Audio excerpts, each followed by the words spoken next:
changement de décor, Richard, c'est d'un seul coup beaucoup plus calme. Beaucoup plus calme. Et pourtant, il y a quand même beaucoup de gens qui bossent ici. Ouais, mais là c'est calme parce qu'on est pendant l'exploitation, comme on dit nous. Et en fait, ici on est dans le dépôt des vieilles charrues. Ce que nous on appelle parfois entre nous la chambre de Serge.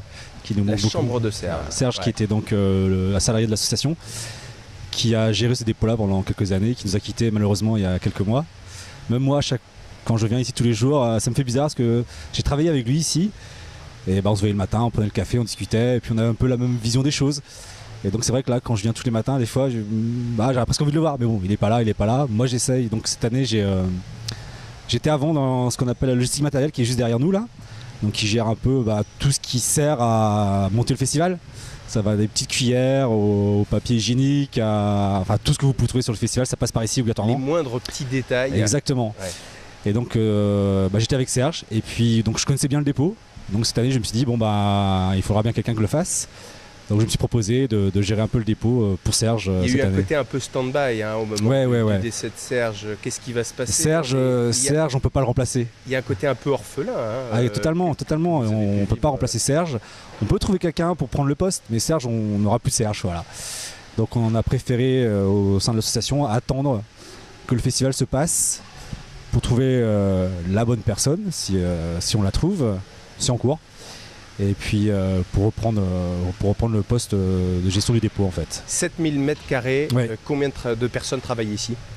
Actuellement là Actuellement, tout le week-end ou peut-être pour le coup les 2 semaines parce que sur les 2 semaines, à passer dans le dépôt, je dois avoir une bonne centaine de personnes. Beaucoup de services viennent ici, ils viennent chercher leur matériel déjà. Un peu plus loin, là à ma droite, il y a EcoCharrue, donc qui lave tous les gobelets qu'on retrouve sur le site. Un peu plus loin, il y a le service régie électricité qui gère toute l'électricité qu'il y a sur le site.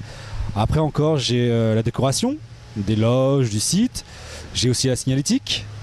Enfin voilà, il y a quelques pôles qui sont ici dans ces 7000 m². Comme je disais la semaine dernière sur le montage, c'est un peu le 16e ici à Paris. La place est très chère. La place est très chère. La place est très chère. Pourquoi? 7000 m² ça fait grand et en même temps c'est petit parce que tout au long de l'année le matériel est rangé. Donc chaque chose à sa place, ça va, mais quand on monte il faut bouger les choses, ça prend de la place.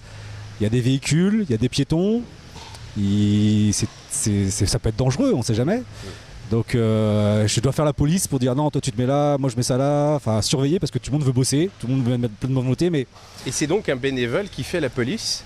Là actuellement, qui fait la police, on s'entend. Oui, on s'entend. Qui en tout cas doit veiller à des règles de sécurité extrêmement strictes. Oui, parce que la logistique, on peut facilement se blesser. Ah oui, mais si on fait pas attention. Ah oui, et puis c'est une association, c'est des bénévoles, mais on gère ça un peu comme une entreprise. Tu vois là derrière.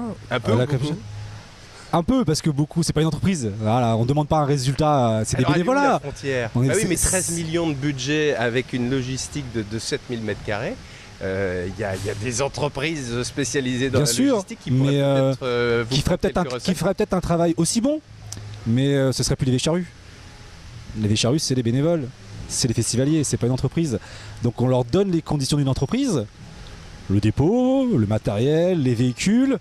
Les bénévoles qui travaillent là, ils sont dans l'obligation de porter des chaussures de sécurité qu'on leur fournit, les gants, enfin on pense à la sécurité du bénévole, du festivalier, pour que tout se passe bien. Ils comprennent ça les bénévoles, les normes de sécurité que bon nombre d'entre eux ne doivent pas connaître parce que n'ayant jamais mais ça s'est fait petit à petit, comme je te disais, ce que moi j'ai connu en 96 en centre-ville et ce que je connais aujourd'hui, ça n'a rien à voir. C'est des évolutions qui se font petit à petit. Oui, mais toi tu as connu l'évolution.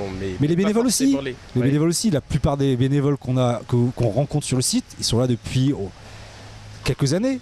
Donc on leur apprend petit à petit, on fait des formations toute l'année avec les bénévoles.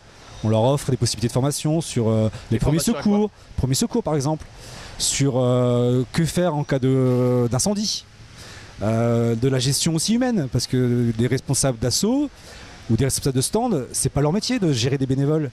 Et ça se fait pas comme ça, quoi. Tout le monde ne peut pas le faire. Donc on essaye à notre niveau de leur proposer des formations qui sont pas obligatoires.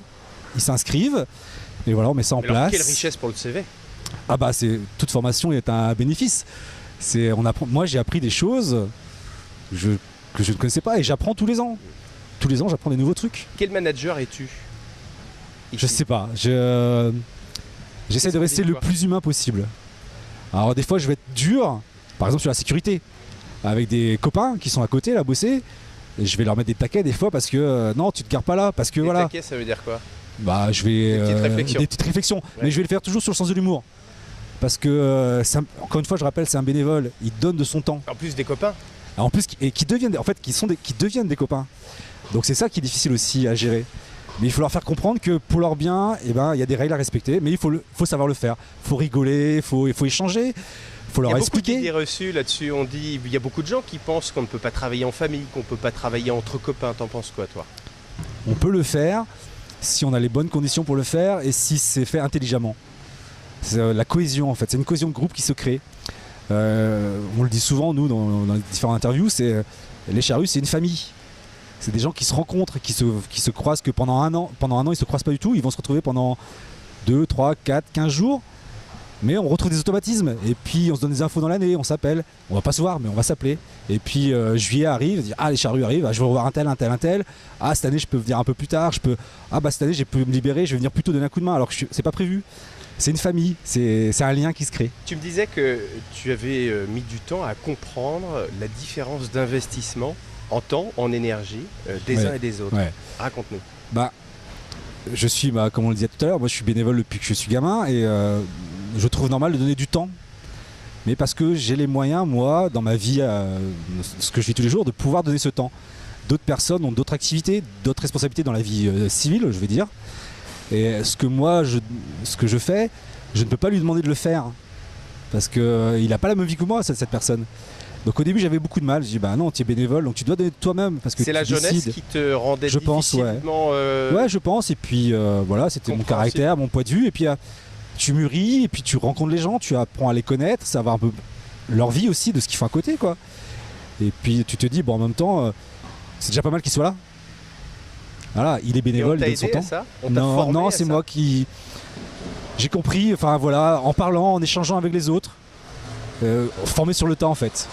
Voilà, c'est formé sur le tas. Il y a beaucoup de responsables associatifs qui sont déçus. Ouais, je peux comprendre aussi, mais moi aussi des fois... Et qui finalement enrichissent ce processus de déception, cette mécanique de déception, parce que finalement, eux ils sont passionnés, ils n'arrivent pas à comprendre le décalage. Mais parce que quand tu es passionné, tu vas donner ton temps. Et tu vas devenir de plus en plus passionné. Et tu vas donner ton temps. Mais à côté, tout le monde ne va pas suivre, parce que du coup tu prends des responsabilités, et puis il y a des gens... j'aime bien ne pas avoir de responsabilité, donc je vais donner la responsabilité aux autres. Et c'est le passage de témoin en fait, parce qu'il faut savoir déléguer. C'est ce que j'ai vécu quand moi j'étais aux entrées. À un moment donné, je me suis dit, je peux plus le faire. J'ai fait le tour. Qu'est-ce que ça suppose de déléguer? Ça suppose d'avoir confiance, de trouver la personne, de lui expliquer. De lâcher un peu de pouvoir aussi. De lâcher un peu de pouvoir, mais de le faire intelligemment, de ne pas le laisser seul d'un coup, lui dire tiens, moi je pars, je te laisse la place, elle est chaude, c'est nickel, tu vas te démerder. Non. Il faut l'accompagner, il faut lui dire je repasse à te voir, juste faire un coucou, dire bonjour, et puis dans la conversation dire ça va, ça se passe bien, lui donner 2-3 conseils, et puis petit à petit lui lâcher la bride, et puis lui de lui-même pareil. Moi ce que j'ai mis en place, lui il a changé des choses parce que il a pris la responsabilité de la chose, c'est son truc maintenant, c'est à lui de l'organiser, mais on l'a fait comme pour tout, comme je t'expliquais tout à l'heure, c'est par étapes, c'est petit à petit, on y va tranquillement. Avec le sens de l'intégration, C'est obligé, t'es obligé, ouais. De l'accompagnement. Obligé. Là, on est évidemment dans les 4 jours de festival. Toi, ton job d'administrateur, c'est tout au long de l'année? Tout au long de l'année, ouais. Avec des réunions d'administrateurs et même de membres du bureau. Ouais. Membres du bureau, on est 5. On est 5, et donc c'est une réunion à peu près tous les 15 jours qui va durer 3-4 heures selon le sujet. On balaye tous les sujets. La sûreté, la sécurité, le montage, la décoration... les projets du site, qu'est-ce qu'on a envie de faire, c'est tout pour que le festival se passe bien en juillet. Pourquoi toi, l'un des 5 membres du bureau, ou l'un des, 10... Cinquantaine de membres. Cinquantaine de membres de l'association. Pourquoi toi et pas d'autres? Est-ce qu'il y a de la place pour les autres? Ah bien sûr, c'est une association, donc tous les ans il y a une assemblée générale, il y a un vote, ceux qui veulent rentrer sont les bienvenus, il n'y a pas de problème. Après il y a des gens... à transmettre ces tâches à d'autres. Ouais, t'es obligé parce que tu peux pas arriver comme ça et savoir les choses. Avec ce que c'est les vieilles charrues aujourd'hui, c'est pas possible. Donc il faut savoir être humble aussi, savoir dire non, je ne sais pas tout. et puis avoir une ouverture d'esprit, et puis avoir envie de connaître et d'apprendre et de donner des infos aussi. Enfin, c'est un mix, c'est très compliqué à expliquer en fait ce que c'est qu'être bénévole au Vieilles Charrues, ce que c'est d'être administrateur, ce que c'est d'être membre du bureau, parce qu'on est tous à un échelon différent pour la même chose au final, mais avec des responsabilités. Pourquoi ? Ouais. Pour que pendant 4 jours, ultime de tout ça les gens, les festivaliers viennent et ils savent que pendant 4 jours, on s'occupe de tout.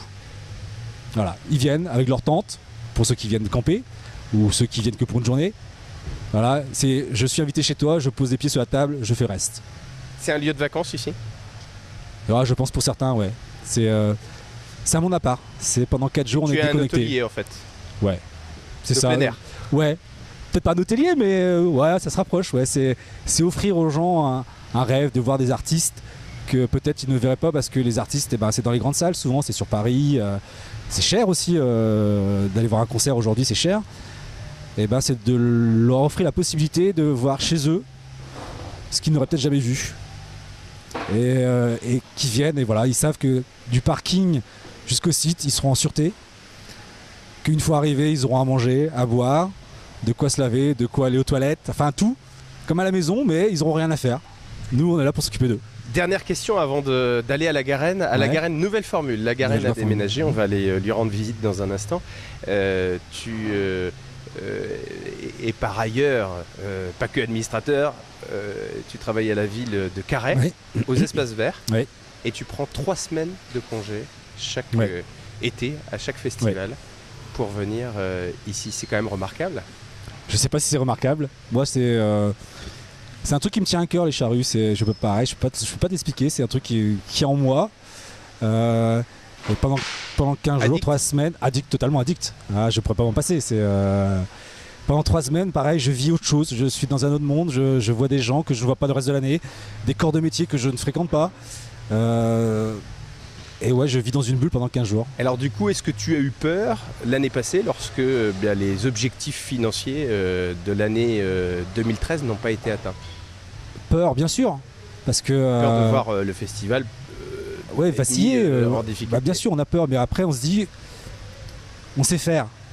On va trouver la solution. Le tout, c'est de se mettre autour d'une table, de discuter, d'écouter les différents points de vue et se dire, tiens, on va tenter ça, on va essayer ça.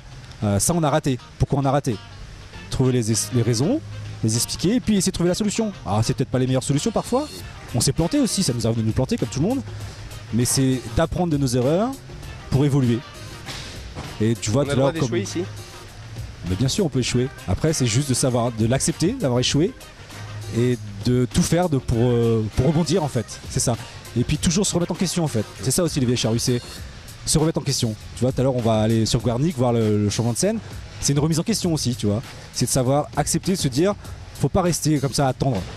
Le festivalier, les festivals, il y en a partout en France maintenant. J'entends l'âme d'un entrepreneur, pourtant tu es pas du tout employé de mairie, sans responsabilité majeure, aucune, voilà.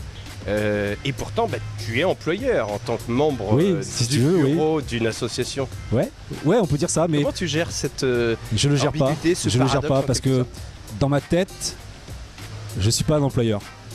Je suis là pour donner un coup de main. J'ai des responsabilités, je suis employeur, comment on va dire, administrativement, je suis employeur.